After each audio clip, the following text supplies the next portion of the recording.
जय गुरु जी। सारी संगत को मेरा प्रणाम। आज एक विचार मेरे मन में है जो गुरु जी ने मेरे सामने रखा किसी के माध्यम से। आज मेरे छोटे भाई ने मुझसे एक सवाल किया। सवाल क्या किया कि उसने मेरे सामने एक बात रखी कि उसे बड़ी घुटन महसूस हो रही थी आज और परेशान फ़ील कर रहा था। तो मैंने पूछा कि क्या बात है, तो उसने बताया कि उसे ऐसा लगने लगा कि क्या उसका मिलन उस परमात्मा से होगा या नहीं होगा, क्या जिस रास्ते पे वो चल रहा है वहाँ से वो पहुँच पाएगा नहीं पहुँच पाएगा, या क्या करना होगा उसे। तो उस समय मुझे अंदर से गुरुजी का एक जवाब सामने आ रहा था, लेकिन मैंने सोचा कि ये जवाब उसे इस समय ना दूं और सबसे पहले इस चीज़ को लेकर एक सत्संग ही करूं, ताकि ये जवाब जो गुरुजी उसे देना चाह रहे थे वो जवाब आपको भी मिल जाए और ये जवाब उसे भी मिल जाए। इससे पहले ना एक सत्संग आपको सुनाता हूँ कि मुझे ना गुरुजी कैसे मिले। मैं आपको ये सत्संग सुनाता हूँ, उसके बाद इसका जवाब आपको देता हूँ। एक बार ना 2012 शायद, हाँ 2012 की बात है। 2012 में मेरे जो बड़े भाई हैं उनका देहांत हो गया और all of a sudden heart attack आया उनको और सेम टाइम पे उनका देहांत हो गया।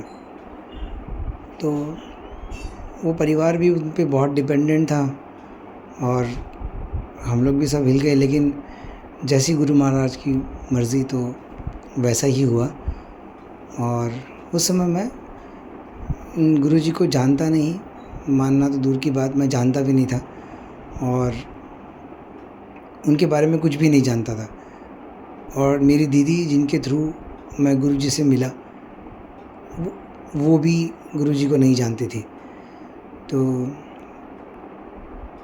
कुछ इस तरह से सिचुएशन बन गई कि सब कुछ अचानक से सारी जिम्मेदारियां जो उन पे थी वो मुझ पे आ गई।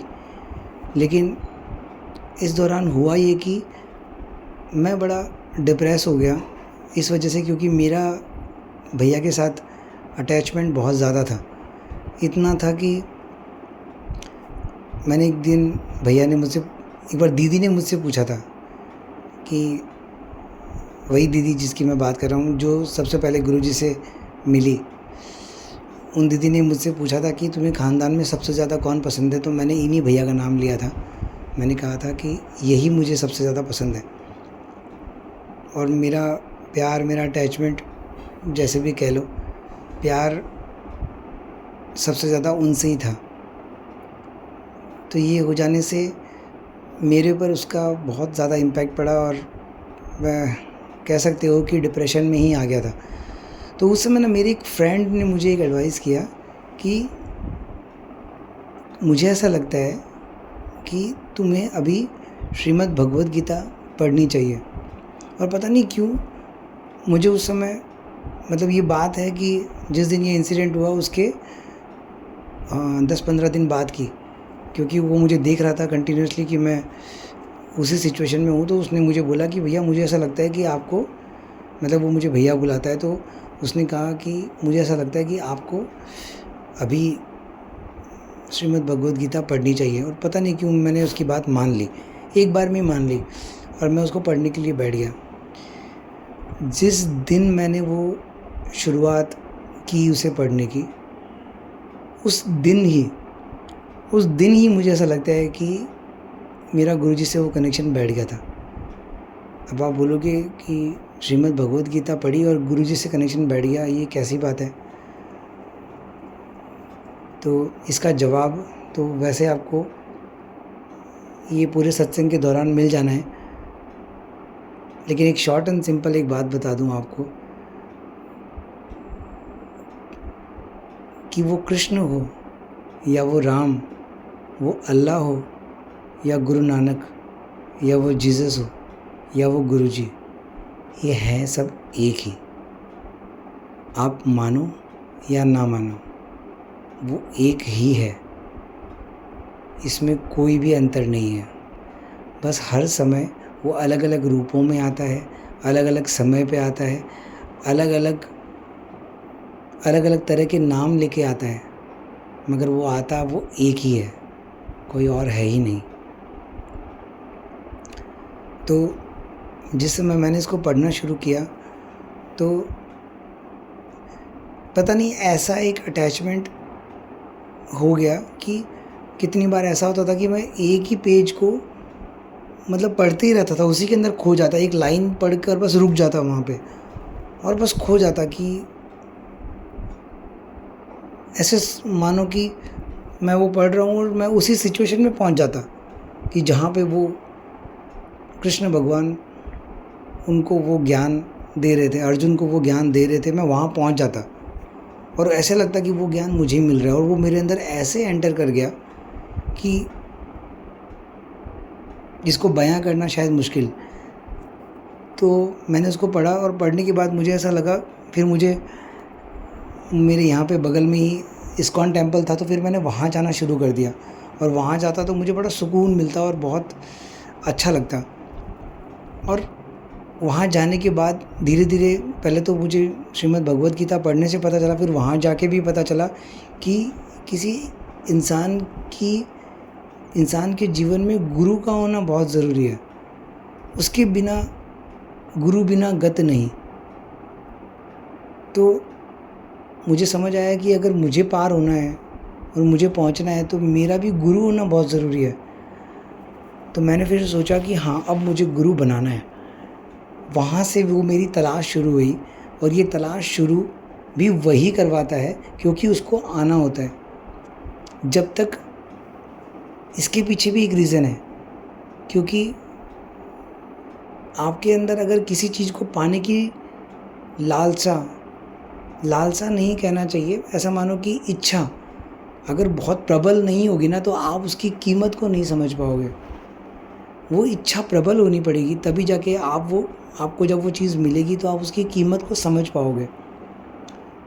तो वो कैसे पैदा हुई मेरे अंदर, मुझे गुरु की वो क्या कहते हैं कि मुझे लगा कि अब मेरे लाइफ में गुरु होना चाहिए, अगर गुरु नहीं तो मेरा तो कुछ नहीं हो सकता। तो फिर मैंने गुरु की तलाश शुरू कर दी।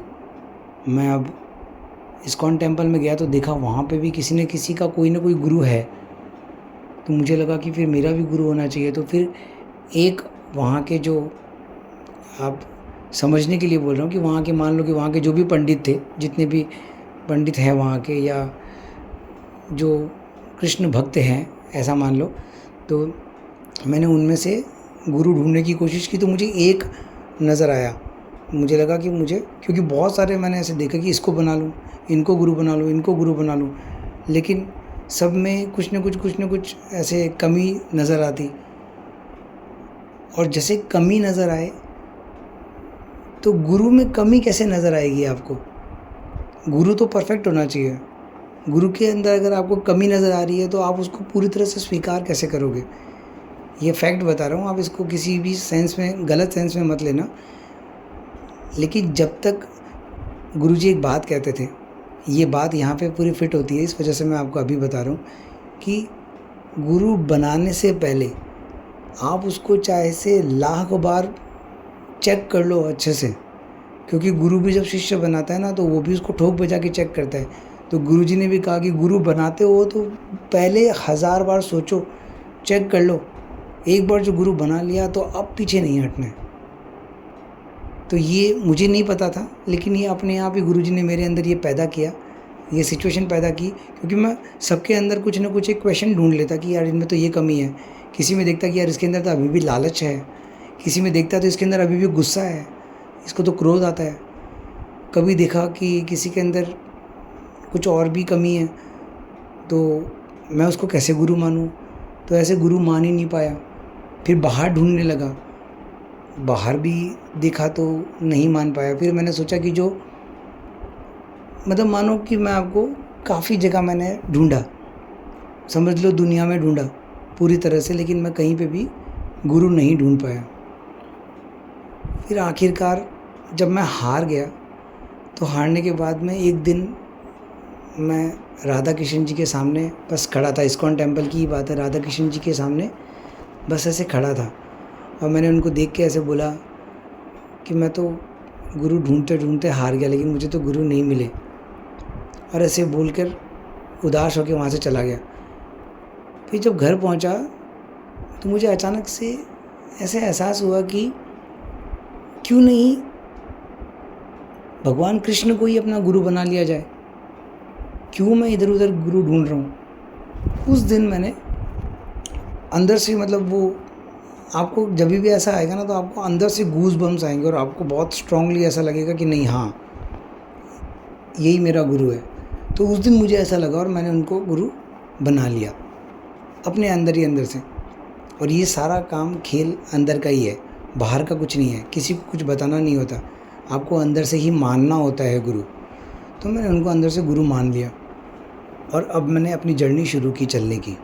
इस बात को 2012 की ये बात है, तो मानो 2013-14 के बीच की बात है ये, जब मैंने कृष्ण भगवान को ही अपना गुरु मान लिया था। फिर मैंने उनके साथ अपनी जर्नी शुरू की। अब जर्नी शुरू की तो एक प्रॉब्लम आने लगी मुझे, और वो थी कम्युनिकेशन गैप। कि मैंने उनको गुरु तो बना लिया, लेकिन अब वन वे कम्युनिकेशन हो रहा है, जवाब नहीं आता है।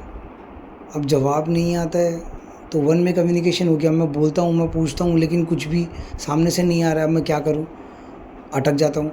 हर एक जब भी कोई सवाल आए तो वहाँ पे अटक जाता हूँ कि अब करूँ क्या। तो मैंने बोला कि यार काम तो ऐसे तो काम नहीं होगा, गुरु तो है मगर इनसे संपर्क कैसे करूं। अब मुझे चाहिए वो गुरु जो टू वे कम्युनिकेशन हो, और इनसे ऊपर अब है कौन। और ये सवाल आके मेरा जो वो गुरु और शिष्य का जो कनेक्शन उनके साथ बन रहा था वो धीरे धीरे कमज़ोर हो गया और टूटने की ओर आ गया। अब इस बीच में क्या हुआ, ये थोड़ा सा जो टाइम लगा 2014-15 तक पहुंच गई ये वाली बात। और इस दौरान मैं ऐसे ही झटके खाते रहा। और ये झटके बहुत ज़रूरी होते हैं आपकी लाइफ में। अगर आपको पढ़ रहे हैं तो आप समझ लो कि बहुत बढ़िया चल रही है आपकी जर्नी, क्योंकि जब ये झटके लगने शुरू हो जाए ना और आपको ऐसा लगने लगे कि घुटन हो रही है, मैं मरने वाला हूँ, कभी इस तरह की सिचुएशन आ जाए ना गुरु जी के साथ, तो आप समझ लेना कि बड़ा कल्याण होने वाला है आपका। ये बात मुझे नहीं पता थी, लेकिन बहुत सिचुएशन क्रिटिकल आ गई मेरी, और मुझे मतलब अच्छा नहीं लगता कुछ भी। अब वो सिचुएशन यूं ही चलती रही। अब इस बीच में क्या हुआ कि मेरी दीदी परेशान हुई किसी चीज़ को लेकर, जो पहले से परेशान थी, मतलब और चीज़ें बढ़ती गई। तो दीदी को किसी ने बताया गुरुजी के बारे में। दीदी पहुंची गुरुजी के पास, और दीदी जब पहुंची तो पहली बार में दीदी का कनेक्शन कुछ ऐसा बन गया कि दीदी को लगा कि मुझे वो जगह मिल गई जहाँ मुझे पहुँचना था। और दीदी को जब ये जगह मिल गई तो दीदी अब चाहती थी कि जैसे मुझे मिल गई तो बाकियों को भी मिल जाए। तो जब मैं दिल्ली पहुंचा, दीदी रहती है दिल्ली, तो मैं जब दिल्ली पहुंचा तो दीदी वहाँ घर पे सत्संग करना दीदी ने शुरू कर दिया था उस समय। तो मैं जब वहाँ पहुंचा तो दीदी ने बोला कि तू भी सत्संग में बैठ। और मैं एक बार ही शायद मैं वहाँ पहुंचा और एक बार ही मैं सत्संग में बैठा था वहाँ पे, एक बार ही। अब मैं एक बात बीच में आपको बता दूं, ये बात आपके लिए जानना भी बहुत ज़रूरी है और सबके लिए, एंटायर वर्ल्ड के लिए जानना बहुत ज़रूरी है कि ज़िंदगी में एक बार भी अगर कोई इंसान गुरुजी के सामने से होकर निकल गया, उसकी जर्नी वहीं गुरुजी के साथ जुड़ जाती है। अब सामने से होकर निकल जाने का मतलब क्या है? सामने से होकर निकल जाने का मतलब ये है कि अगर आपने गुरुजी के कोई पुराने वीडियोस अगर देखे हैं जिस समय गुरुजी अपनी गद्दी पे विराजमान होते थे, तो आपने देखा होगा कि गुरुजी अपने हाथों से ना ऐसे इशारा करते थे, ऐसे बस इशारा कर दिया और चलो चलो चलो ऐसे इशारा करते थे। मतलब ऐसे आगे बढ़ने का इशारा होता ना, कभी भी किसी को रोकते नहीं थे। जिसको रोकना होता था गुरुजी को, कि जहाँ उनको समझ में आया कि इसे रोकना है, जो भी गुरुजी को लगा, वो उनकी लीला है, मैं नहीं जानता। मगर गुरुजी क्या करते, और गुरुजी ने अपने मुंह से बोला हुआ भी है ये वाली बात, क्योंकि मैंने पुरानी संगत से ही सुना सत्संग में इस बात को, कि गुरुजी ना जैसे बहुत सारे दुनिया आती ना वहाँ तो दर्शन करने के लिए, तो गुरुजी ये कहते कि तू बस मेरे सामने से इनको निकालते जा। ये लिटरल वर्ड्स गुरुजी के थे कि तू बस मेरे सामने से उनको निकालते जा। गुरुजी के सामने से निकालने का मतलब उनकी नज़र के सामने से अगर कोई इंसान एक बार भी निकल गया और गुरुजी की नज़र में आ गया, तो उसका कनेक्शन वही उसके साथ जुड़ गया, वही उस गुरु के साथ उसका कनेक्शन जुड़ गया।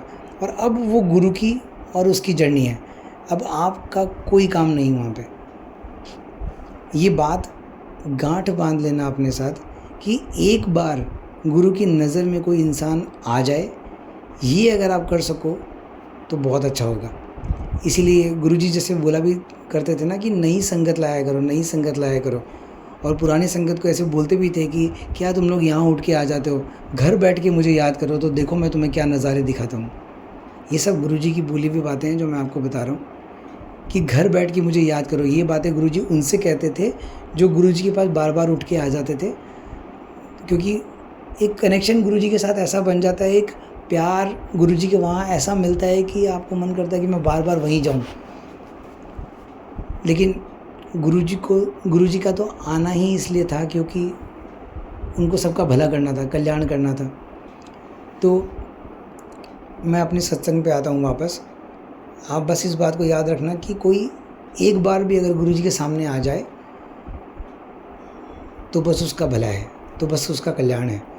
तो अब गुरुजी के सामने आने का मतलब क्या है? पहले तो फिज़िकल रूप में गुरुजी थे, अब गुरुजी के सामने आने का मतलब है कि अगर गुरुजी के सत्संग में अगर आप उसको एक बार भी ला पाओ, किसी भी एक संगत को अगर एक बार भी गुरुजी के कनेक्शन में अगर ला पाओ, तो कनेक्शन में लाने का मतलब है कि एक बार भी गुरुजी के सत्संग में अगर आप उसके लाग पाओ, अगर, क्योंकि गुरुजी सत्संग में विराजमान गद्दी पर होते हैं अपनी, और उस समय जितनी भी संगत होती है उन सब संगत का भला होता है, उस सब संगत का कल्याण होता है। तो अगर वहाँ पे कोई एक संगत जो आपको लगे कि ये परेशान है या इस संगत को वहाँ ले जाना चाहिए, ये जहाँ जैसे भी, मैं इसके बारे में कोई डिस्क्राइब नहीं करना चाहता, अगर आपको लगे कि आप इसका भला चाहते हो तो उसे एक बार सत्संग में ज़रूर लाओ। उसके बाद उसका और उसके गुरु का कनेक्शन, आपका काम वहीं पे ख़त्म। अब उसके बाद गुरुजी को, उस संगत को गुरुजी के ऊपर छोड़ दो, उसके हाल पे छोड़ दो, जैसे गुरुजी अपना चाहेंगे वैसे उसको, उसका कल्याण कर देंगे, इस जन्म में या अगले जन्म में, वो गुरुजी जाने। क्योंकि कभी कभी किसी को जन्मों लग जाते हैं, तो कभी कभी किसी को एक ही जन्म काफ़ी होता है। लेकिन गुरु के साथ कनेक्शन होना बहुत इंपॉर्टेंट है, ये सत्संग के दौरान आपको समझ में आ जाएगा। तो मैं उस समय वहाँ दीदी के वहाँ पहुँच गया, और उस समय सत्संग के टाइम पर एक बार मेरा बैठना हो गया। बस वहीं से वो गुरु जिसको मैं टू वे कम्युनिकेशन में ढूंढ रहा था ना, वो मुझे वहाँ मिल गया। और ये बात मुझे उस समय समझ नहीं आई, और फिर वो जर्नी चलती रही। फिर बीच में बहुत सारी चीज़ें हुई जो अलग अलग सत्संग है, कि मेरा एक्सीडेंट भी हुआ, मगर मुझे पता नहीं मुझे बचाने वाला कौन। जो मैंने अपने पिछले सत्संग में भी सुनाया था कि कैसे एक बाइक से एक्सीडेंट हुआ, और मैंने अपने पिछले सत्संग में पूरी अच्छी तरह से इसको सुनाया था सत्संग को।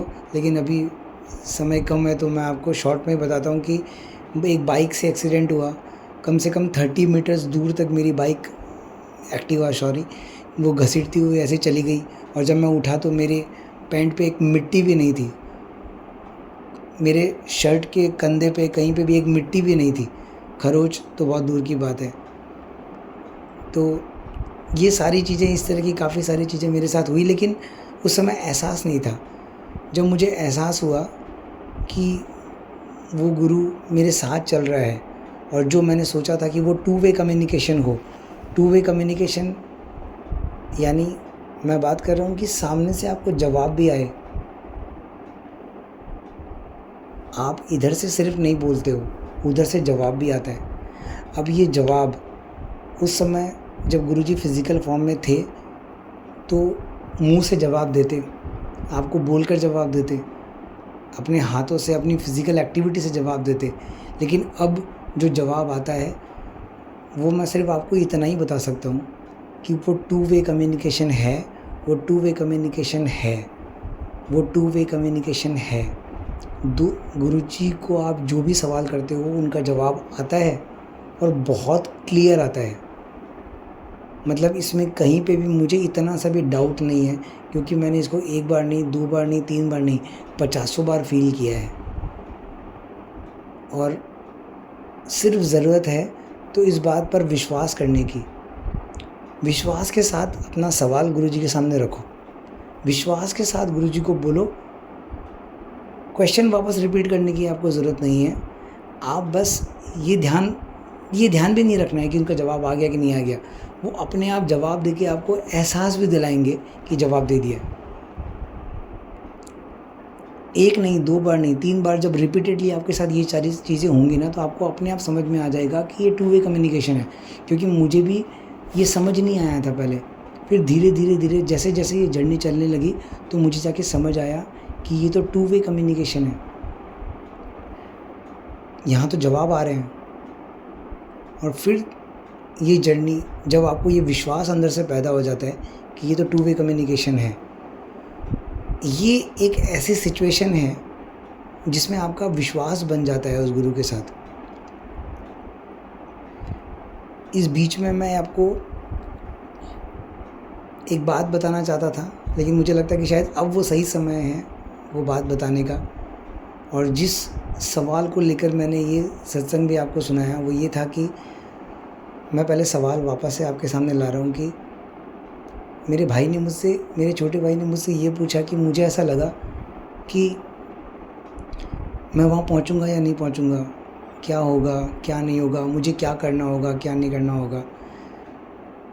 तो उसका मेरा जवाब ये है कि तुम्हें कुछ नहीं करना होगा, कुछ नहीं, बस सिर्फ और सिर्फ एक काम करना है कि गुरु बनाना है। गुरु का मतलब मैं आपको एकदम क्लियर समझा दूँ। पहले बात तो ये बता दूँ कि गुरुजी गुरु है नहीं, गुरुजी का नाम कोई गुरुजी है नहीं। गुरुजी का नाम गुरुजी तो हम लोगों ने ही दिया है। गुरुजी का नाम कोई गुरुजी थोड़ी था, गुरुजी का नाम तो हम लोगों ने गुरुजी को गुरुजी दिया है। लेकिन असल में गुरु का मतलब होता है कि वो जिसकी बात, जिसके मुंह से निकला हुआ कोई भी शब्द आपके लिए एक वचन के बराबर हो और आप ब्लाइंडली उसको फॉलो करो। वो जो बोले, वो दिन बोले तो दिन, वो रात बोले तो रात, वो जो बोले वही सही। आपके सामने ब्राउन कलर का एक बोर्ड है और गुरुजी आपको बोले कि ये येलो वाला बोर्ड कैसा लग रहा है, तो आपके मुंह से ये ना निकले कि गुरुजी तो ब्राउन कलर का बोर्ड है। जैसे गुरुजी आपसे पूछे कि येलो कलर का बोर्ड कैसा लग रहा है, गुरुजी बहुत अच्छा लग रहा है ये येलो बोर्ड। जो गुरु बोले वही सत्य है। आपको जिस दिन आपके अंदर से आपने गुरु को धारण कर लिया, जिस दिन भी आपने गुरुजी को गुरु मान लिया, उस दिन से आपकी वो जर्नी वहाँ तक पहुँचने की शुरू हो गई। आपको कुछ नहीं करना है। मैं किसी भी बातों के पीछे नहीं जा रहा हूँ, क्योंकि इसके पीछे बहुत सारी बातें खड़ी हो जाएंगी। कोई बोलेगा मंत्र जाप करना है या नहीं करना है, सत्संग जाना है या नहीं जाना है। मैं बोल रहा हूँ कि जिस भी सिचुएशन में आपको अपना गुरु याद आए वो सब करो, लेकिन कोई रूल नहीं है, कोई भी रूल नहीं है। अगर रूल कोई है तो सिर्फ एक, कि तुसी मैनू याद करो, मैं तोड़े काम करूँगा। बस इस बात को याद रखो कि आपको सिर्फ और सिर्फ उस गुरु को याद करना है। और याद करना कोई प्रेशर नहीं है, याद करना कोई प्रेशर नहीं है, याद करना कोई कोई रूल नहीं है। याद जब आप उस गुरुजी के सामने ऐसे बैठे रहो, जैसे उसका स्वरूप लगा हुआ है, बस आप स्वरूप के सामने ऐसे बैठे रहो, उनको देखते रहो, बस देखते रहो। आप देखना, जब डेली बेसिस में आप ये चीज़ करने लग जाओगे ना, बस आप गुरुजी के स्वरूप को देख रहे हो, कल वापस से बैठ गए फिर से उनको स्वरूप को देख रहे हो, देख रहे हो, देख रहे हो, देख रहे हो।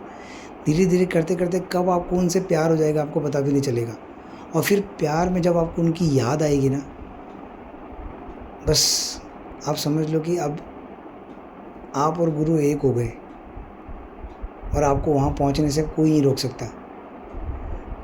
आपके पास कोई ऐसा स्पेशल पावर नहीं है जिससे आप वहाँ पहुँचोगे। सिंपल स्ट्रेट फॉरवर्ड आपको बता रहा हूँ। आप बस सब कुछ उस पर छोड़ दो, आप बस उसको याद करो, सब कुछ। वो कहते हैं ना, मैंने कर्म वचन मन से तीनों से आपको अपना मान लिया है गुरु। ऐसे उसको अपना गुरु मान लो। आप जिसको, अब मैं अपने भाई के क्वेश्चन की तरफ जा रहा हूँ ताकि उससे, क्योंकि आपने गुरुजी को अपना गुरु माना है या मानोगे मैं नहीं जानता, लेकिन ऐसा हो सकता है कि आप किसी और रूप में गुरुजी को फॉलो करते हो। ऐसा हो सकता है कि आप उस गुरु को राम रूप में फॉलो करते हो या मानते हो। ऐसा हो सकता है कि आप उस गुरु को कृष्ण रूप में मानते हो। इस बात से फ़र्क नहीं पड़ता, क्या आपने उनको अपना गुरु सच में माना है दिल से।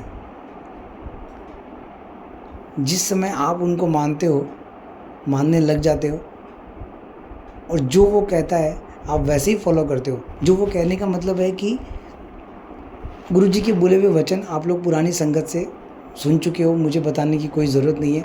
आप लोग जानते हो, बहुत सारे सत्संग में आप सुनते हो कि पुरानी संगत बताती भी है कि गुरुजी ये कहते थे, तो आपको समझ में आता है कि गुरुजी क्या कहते थे, क्या यूनिवर्सल बात है जो गुरुजी सबके लिए कहते थे, वो आपको फॉलो करना है। या गुरुजी ने आपको कोई डायरेक्टली हुक्म किया है, क्योंकि ऐसा है, ये सच है।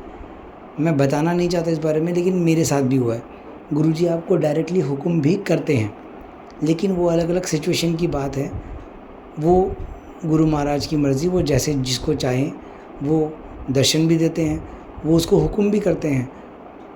और जो गुरुजी ने अपने समय पे अलग अलग संगत को अपने वचन कहे हैं, उन वचनों को सुनना समझना, जैसे कि ये वचन ही है गुरुजी का कि तुसी मैनू याद करो, मैं तोड़े काम करूँगा। मैं इस वचन को बार बार रिपीटेडली इसलिए बोलता हूँ क्योंकि मुझे गुरुजी ने ना याद करवाया है इस वचन को। मैं सच कहता हूँ, एक टीचर है ना, किसी एक क्वेश्चन को याद करवाता है ना, क्वेश्चन के आंसर को, वैसे गुरुजी ने मुझे याद करवाया है इसको रिपीटेडली। मतलब एक बार मैंने बहुत सारे वचन गुरुजी के ऐसे लिखे भी थे व्हाट्सएप में, और लिख के मैंने उसको सेंड जब किया तो उसमें से सारे वचन, सिर्फ एक ही वचन सेंड हो पाया, बाकी वचन सेंड हो ही नहीं पाए। और जो वचन वो सेंड हो पाया वो वचन था, तुसी मैनू याद करो, मैं तोड़े काम करूँगा। ये सब सुनने में ऐसा लगता है कोइंसिडेंटली ऐसा हो गया, लेकिन ऐसे कैसे हो गया, वैसे कैसे हो गया, क्वेश्चन तो हज़ार कर लो। मगर जो गुरु महाराज ने उस समय करवाया, मैंने आपको वो बताया कि उस समय उसने वो वचन सेंड करवा दिया, बाकी सब नहीं करवाए। इसका मतलब क्या है, वो मुझे कहीं ना कहीं समझाना चाह रहा है कि इतनी सारी चीज़ों के पीछे नहीं जाना है, तो उसके पीछे जा, बस हो गया तेरा काम। अगर कुछ और होता रास्ता वहाँ तक पहुँचने का, तो गुरु महाराज अपने किसी और सत्संग में मुझे बताते कि ये रास्ता है, ये रास्ता है, ये रास्ता है, लेकिन उन्होंने कभी बताया नहीं। उन्होंने जब भी अपने तक पहुँचने का अगर कोई रास्ता बताया तो सिर्फ एक ही बताया। कोई रिचुअल्स वगैरह फॉलो करने के लिए नहीं बोला, कभी कुछ भी नहीं बोला। उन्होंने सिर्फ एक ही रास्ता दिखाया कि तुसी मैनू याद करो, मैं तोड़े काम करूँगा। बस तुम मुझे याद करो, और कुछ भी नहीं, बस याद करो। तो मेरी भी आप सब लोगों से यही रिक्वेस्ट है कि जिस रूप में आप उस परमात्मा को मानते हो, जिस भी रूप में मानते हो, बस उसको याद करो। चीज़ों में दुनिया हज़ार तरह के रूल्स बनाती है, हज़ार तरह के रिचुअल्स बनाती है, क्योंकि किसी का कमाई का साधन है तो किसी के अपने मान सम्मान का साधन है। तो दुनिया को साइड करो, वो परमात्मा आपसे ऐसा कुछ नहीं चाहता। भरोसा रखो इस बात का, वो परमात्मा आपसे कुछ नहीं चाहता और ना ही आप उसको कुछ दे सकते हो। अगर आप सच में उसे कुछ दे सकते हो तो वो सिर्फ प्यार है और कुछ भी नहीं। प्यार, और प्यार याद से ही होता है और याद भी प्यार से ही होती है। रेसिप्रोकल है एक दूसरे के। तो मेरी एक दुआ है गुरुजी से कि गुरुजी सबको बहुत सारा प्यार दे, सबको बहुत सारी याद दे कि वो आपसे जुड़ पाए और आप तक पहुंच पाए। सबको आपके दर्शन हो, सबको। इसी के साथ मुझे आज्ञा दीजिए। जय गुरु जी संगत जी, सबको मेरा प्रणाम। जय गुरु जी।